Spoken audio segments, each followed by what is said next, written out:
আসসালামু আলাইকুম। I news বাংলার আন্তর্জাতিক সংবাদে স্বাগতম। সফল সামরিক অভিযানের মাধ্যমে ভেনেজুয়েলার প্রেসিডেন্ট নিকোলাস মাদুরো এবং তার স্ত্রী সিলিয়া ফ্লোরেসকে আটক করে যুক্তরাষ্ট্রে নিয়ে আসার পর যুক্তরাষ্ট্রের প্রেসিডেন্ট ডোনাল্ড ট্রাম্প ঘোষণা দিয়েছেন, এখন থেকে ভেনেজুয়েলার রাষ্ট্র ক্ষমতা এবং জ্বালানি তেলের উপর যুক্তরাষ্ট্রের পূর্ণ নিয়ন্ত্রণ থাকবে। কিন্তু ভেনেজুয়েলার তেল সম্পদের উপর যুক্তরাষ্ট্রের এত আগ্রহ কেন?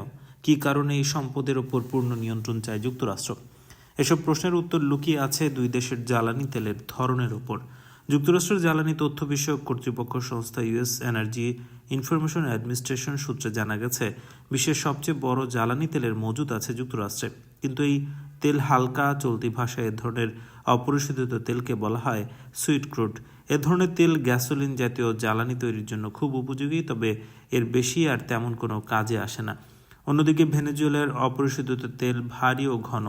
এই তেল উত্তোলন এবং পরিশোধনের ক্ষেত্রেও অন্যান্য তেলের তুলনায় বেশি যত্নশীল হতে হয়। তবে এই ধরনের তেল পরিশোধনের মাধ্যমে উৎকৃষ্ট মানের ডিজেল, অ্যাসফল্ট, কারখানায় ব্যবহারের উপযোগী জ্বালানি, অন্যান্য ভারী যন্ত্রপাতিতে ব্যবহারের উপযোগী জ্বালানি সহ আরও অনেক ধরনের জ্বালানি পণ্য তৈরি করা সম্ভব। তাছাড়া ভেনেজুয়েলা দক্ষিণ আমেরিকার অঞ্চলের দেশ হয় ভৌগোলিকভাবে যুক্তরাষ্ট্রের বেশ কাছাকাছি, ফলে সেখান থেকে তেল নিয়ে আসতে পরিবহন ব্যয় অনেক কম পড়বে যুক্তরাষ্ট্রের।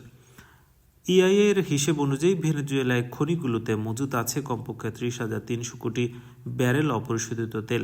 বিশ্বের খনিগুলোতে মোট যত তেল মজুত আছে তার 1/5 আছে ভেনেজুয়েলায়। তবে এত বড় মজুদ থাকা সত্ত্বেও দেশটির দৈনিক তেলের উৎপাদন খুবই কম। প্রতিদিন গড়ে মাত্র 10 লাখ ব্যারেল তেল উত্তোলন করে ভেনেজুয়েলা।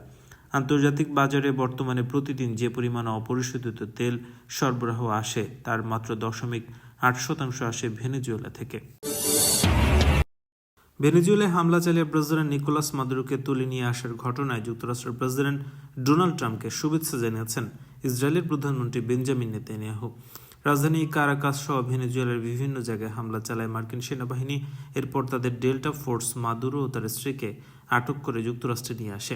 বর্তমানে নিউ ইয়র্কে আছেন মাদুরো, সেখানে তাকে কারাগারে রাখা হয়েছে। মাদুরোর বিরুদ্ধে মাদক সন্ত্রাস এবং যুক্তরাষ্ট্রের বিরুদ্ধে ধ্বংসাত্মক ডিভাইস ব্যবহারের দায়ে তার বিচার করা হবে। নেতানিয়াহু ভেনেজুয়েলায় হামলার জন্য ট্রাম্পকে শুভেচ্ছা জানিয়ে ফেসবুকে বলেছেন, শুভেচ্ছা প্রেসিডেন্ট ডোনাল্ড ট্রাম্প, স্বাধীনতা ও ন্যায় বিচারের জন্য আপনার সাহসী ও ঐতিহাসিক নেতৃত্বের জন্য আমি আপনার সেনাদের সাহসী দৃঢ় সংকল্পকে স্যালুট জানাই। ভেনেজুয়েলার প্রেসিডেন্ট নিকোলাস মাদুরো তার স্ত্রী সিলিয়া ফ্লোরেসের তাৎক্ষণিক মুক্তি চেয়েছে চীন।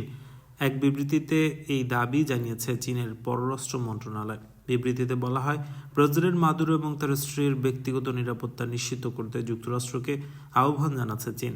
সেই সঙ্গে অবিলম্বে প্রেসিডেন্ট মাদুরো এবং তার স্ত্রীকে মুক্তি প্রদান, ভেনেজুয়েলার সরকারকে পতনের হাত থেকে রক্ষা এবং সংলাপ ও কূটনৈতিক তৎপরতার মাধ্যমে ইস্যুগুলো সমাধানের দাবি জানানো হচ্ছে। 2017 সালে ট্রাম্প যখন প্রথম মেয়াদে যুক্তরাষ্ট্রের প্রেসিডেন্ট হয়েছিলেন, সে সময় থেকেই নিকোলাস মাদুরোকে নিজের রাজনৈতিক প্রতিপক্ষ মনে করতেন প্রেসিডেন্ট ট্রাম্প। 2025 সালে দ্বিতীয় প্রেসিডেন্টের পদে আসীন হওয়ার পর মাদুরোর প্রতি আরও আগ্রাসী হয়ে ওঠে তিনি ও তার নেতৃত্বাধীন প্রশাসন।